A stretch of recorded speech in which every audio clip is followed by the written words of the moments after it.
what's happening in the brain when an athlete is having fluid, effortless, powerful motion?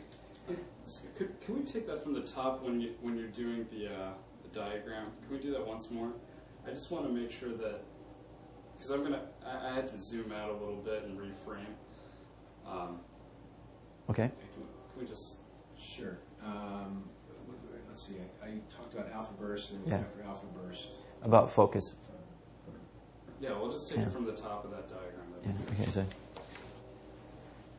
so we have alpha burst, which is inner wakefulness. How does that relate to focus?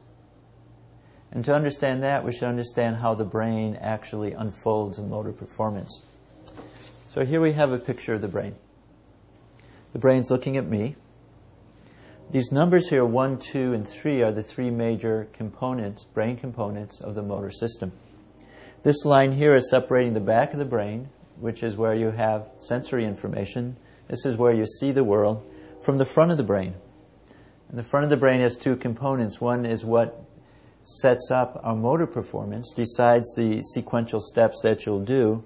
This other part of the frontal cortex is labeled CEO, which is not a neuroscience term. It means Chief Executive Officer. And that's what this part of the brain does. It gets information from all other parts of the brain, puts it together, and sends it out. This part of the brain is also called the prefrontal cortex. It's the front of the frontal area. Now, what happens in alpha activity is this part of the brain is resting. It's allowing all the other processes to go on.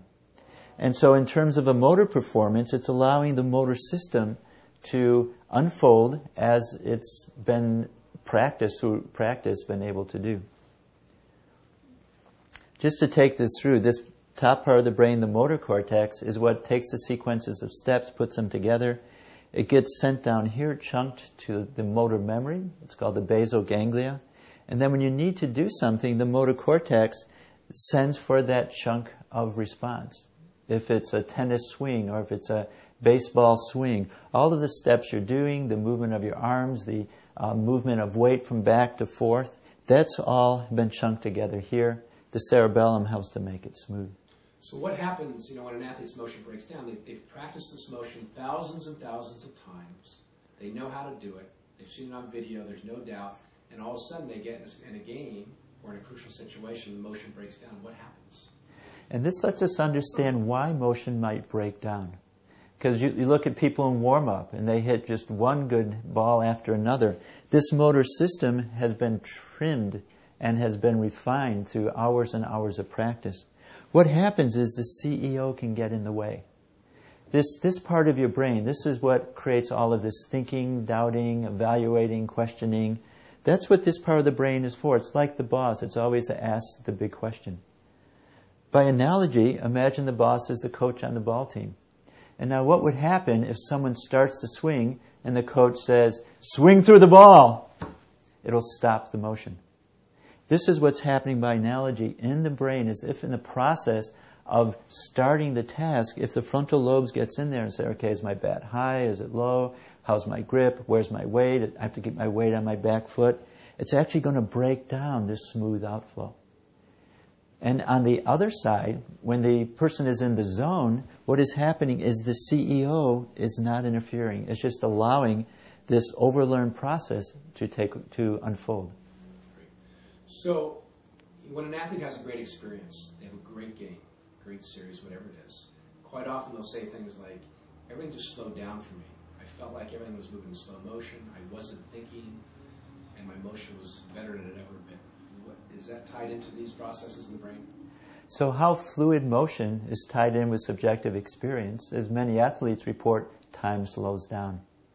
Time slows down in this experience because you're not having markers. When time is going very fast, what happens is the CEO is generating lots of thoughts, and those lots of thoughts are giving the sense of time is just going very quickly. But when this part of the brain can be rested, what will happen is the time markers are not there, and what you'll experience is just the smooth outflow of brain to body to action. And that's what the great athletes do naturally. And what seems to mark the great athlete is they're able to do that. Somehow they're able to get out of their head.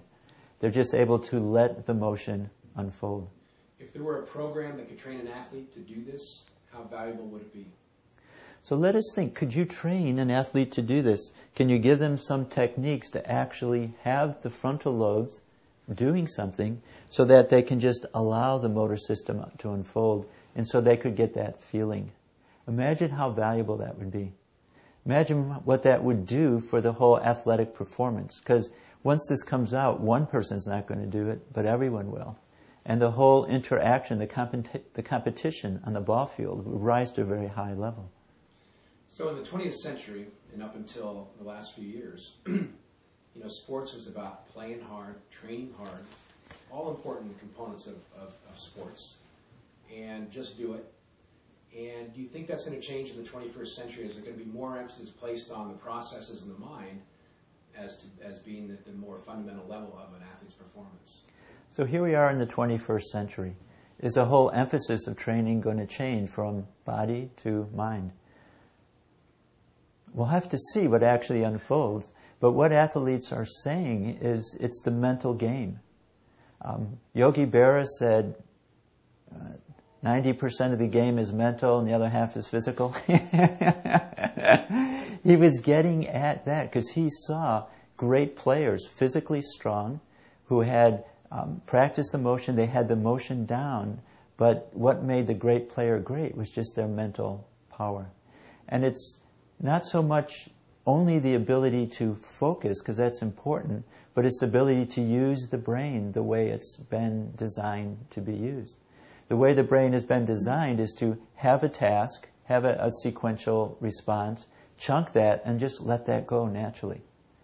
So this really explains a lot of what happens to even great players who, as great as they are, they've gotten in the postseason where the pressure's turned up a little bit and they've broken down a little bit. They haven't performed the same way in the postseason as they did during the season. Would you agree with that? So we can understand the effect of postseason play in terms of how the brain is functioning.